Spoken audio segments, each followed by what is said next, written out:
Sababu naona zimeletea mambo mengi, faida nyingi katika mwili. Yaani kuna vitu baadhi nilikuwa siviwezi, sasa hivi naweza.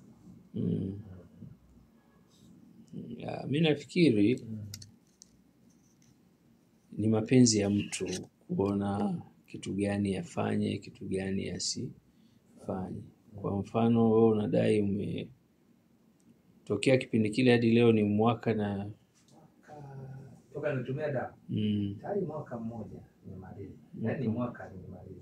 Mwaka. Leo mwenyewe kwa kauli yako uko vizuri. Niko vizuri mpaka nakuja kupima hapa. Nilikuwa niko vizuri. Kaniambia nitumie mara moja, baada ya miezi 3 nirudi tena. Mimi sijarudi. Tokea urudi mpaka sasa hivi ni muda gani? Toka niliondoka hapa mwezi wa 7 mwaka jana. Mwaka jana mwezi wa 7. Ndio mwezi wa 10. Leo ni mwezi wa 5. Tarehe 9. 19 leo. 19, muda mrefu.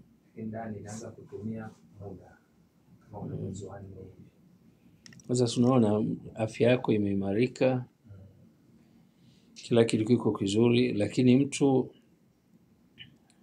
ungekuwa ni akili kuambiwa ungesha kata tamaa na nini. Lakini unajua mtu ni yeye mwenyewe, kwa sababu mzigo unaubeba wewe. Wewe ndio unajua uzito wa ule mzigo uliobeba ukoje. Unaona ukoje. Ukiwa imara sana unajua, ukiwa mwepesi unajua.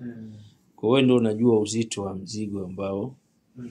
Kwa hiyo kutafuta ufumbuzi wa afya yako ni wewe mwenyewe. Lakini nafikiri kutumia dawa ni vizuri asubuhi mara moja. Lakini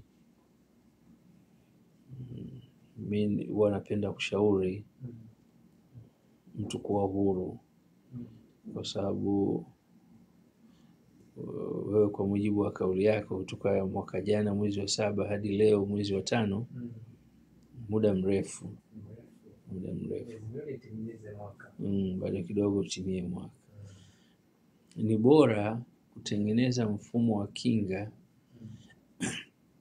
uwe forever kuliko ukaa mwaka mmoja sana na urudi tena kumpelekea 200,000 mzigo au 300,000. Na pale kwenu mnalima nini? Kule ni mahindi, maharage, alizeti. Mahindi, maharage, alizeti ndio kilimo kikubwa pale. Na kuna madini pale au hamna? Madini ya mbele. Sasa ukishakuwa uko safe na kinga, maana yake unakuwa huru sasa katika akili yako, unaendelea na maisha yako. Kuna haja kama kumuona Msigwa ni kumsalimia tu. Ndio kama nyumbani nimekuja kusalimia na kupata chai. Mimi mzima lakini nimehuiwa kuitumia zaidi. Yaani niko huru lakini nimehuia niendelee. Kwa sababu ni kitu kinasaidia vitu vingi. Kuitumia si jambo baya. Jambo baya, lakini nilichokuwa nasemea mtu awe huru. Yaani akili ukiweka, unajua mtu wa HIV hata akijikwaa akili yake inampeleka kwenye HIV. Huo ni utumwa. Ukiwa huru maana yake hata ukijikwaa utojua kama mimi nina shida fulani. Utawaza kitu kingine. Lakini leo mtu wa HIV chochote kitachomkuta tu atawaza bwana vipi? Hali ikoje? Hali iko nini? Sasa ule ni utumwa. Na ile ndio hivyo. Kwa ni mitazamo ya kila mtu. Mungu kampa mtazamo wake na uelewa wake kutokana na kile ambacho anachokiendea. Kutumia dawa ni ile mashaka na ile kuondoa hofu. Sada, unajua mtu ulipotoka na ulipo, kunazidi kuimarisha afya yako ili uendelee vizuri katika harakati za utafutaji. Sina neno, karibu Sasa Dodoma.